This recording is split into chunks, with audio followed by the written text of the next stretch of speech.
नमस्कार, मी वैशाली जंगम, reiki grand master आणि EFT प्रॅक्टिशनर. मी आज हा विषय घेतला आहे.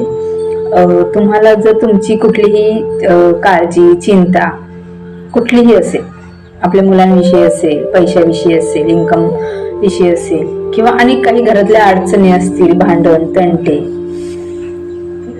किंवा पती पत्नीमधील वाद असतील, मुलांच्या चिंता असतील, तर मला असं त्यांना सांगणं आहे की तुम्ही आपले स्वामी माऊली जे आहेत तर त्यांचं नामस्मरण करा.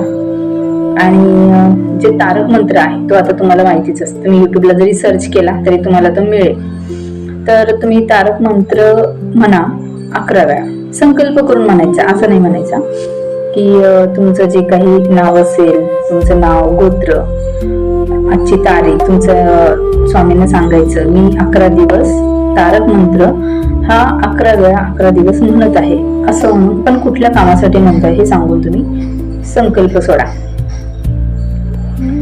आणि तो संकल्प सोडल्यानंतर एकही दिवस खंड न पाडता तुम्हाला तो करणं हे तुमचं कर्तव्य आहे. आणि माऊली करून घेतात, तुम्ही स्वामींना तसं सांगायचं सुद्धा की ही सेवा माऊली माझ्याकडून करून घ्या. माऊली ती करून घेतात आणि तुम्हाला जे हवं आहे ते तुम्हाला त्याचे मार्ग ओपन व्हायला सुरुवात होतात. तुम्ही असं नका समजू लगेच हो 11 दिवसांनी हो मला मी जर 1 लाख रुपये मागितले तर ते मला मिळणारच आहे. तसं नाही, तुम्हाला ज्या अडचणी आहेत त्यातलं एक धागा उलगडायला सुरुवात होते.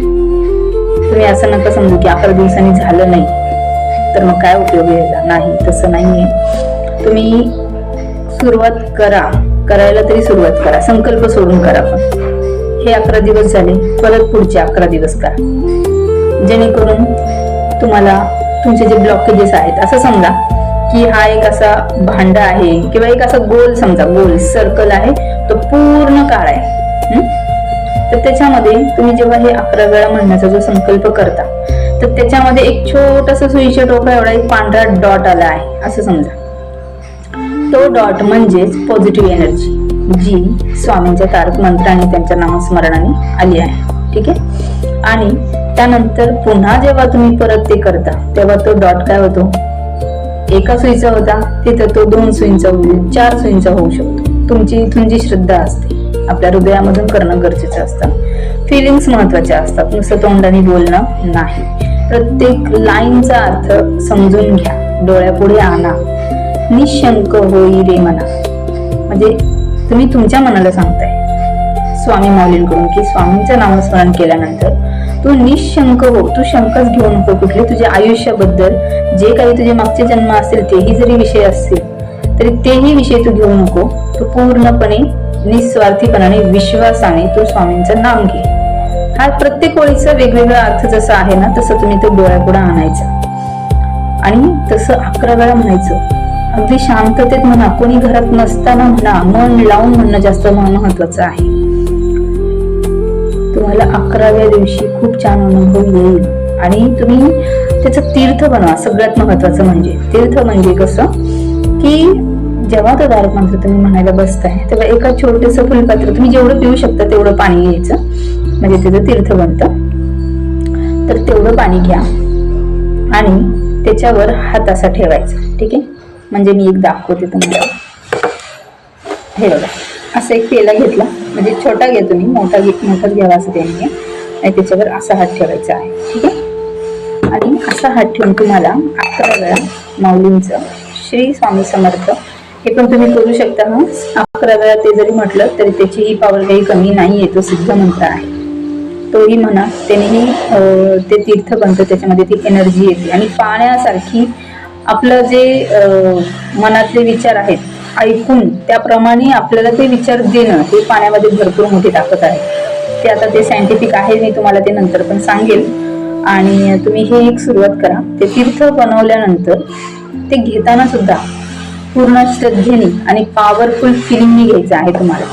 म्हणजे एक्झॅक्टली कसं की पाणीचे तीर्थ, जे पाण्याचं तुम्ही तीर्थ बनवले तर ते तीर्थ घेताना सुद्धा तुम्हाला डोळे झाकून तुम्हाला ज्या गोष्टीसाठी तुम्ही बोलले आहात तर ते तुम्ही व्हिज्युअलाइज करायचं आहे आणि ते तीर्थ घ्यायचं आहे.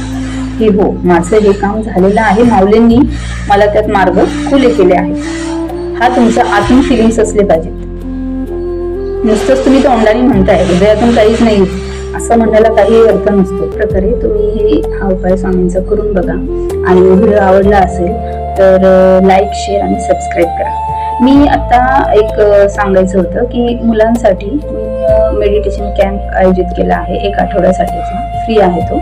तर मुलांची एकाग्रता वाढावी, अभ्यासात लक्ष लागावं, आत्मविश्वास त्यांचा वाढावा, तर आणि त्यांचा सकारात्मक विचारही वाढावेत, जेणेकरून ते अध्यात्माच्या गोष्टीकडेही वळतील आणि त्यातून त्यांना पॉझिटिव्ह विचारही कायम सुचत राहतील, जेणेकरून आई वडिलांनी जे संस्कार दिलेत त्याला ते सफिशियंट होतील आणि त्यांनाही आनंद होईल की माझी लेकरं जी आहेत ती पूर्णपणे चांगल्या मार्गाला आहेत. स्वामी जिथे आहेत तिथे तर सगळे चांगले मार्गच असतात. तर बघा, मग तुम्हाला मेडिटेशनला मुलांना पाठवायचं असेल तर मी ऑनलाईन मेडिटेशन घेते. तर मी डिस्क्रिप्शनमध्ये माझा नंबर देते, तर तुम्ही नाव नोंदवा. धन्यवाद.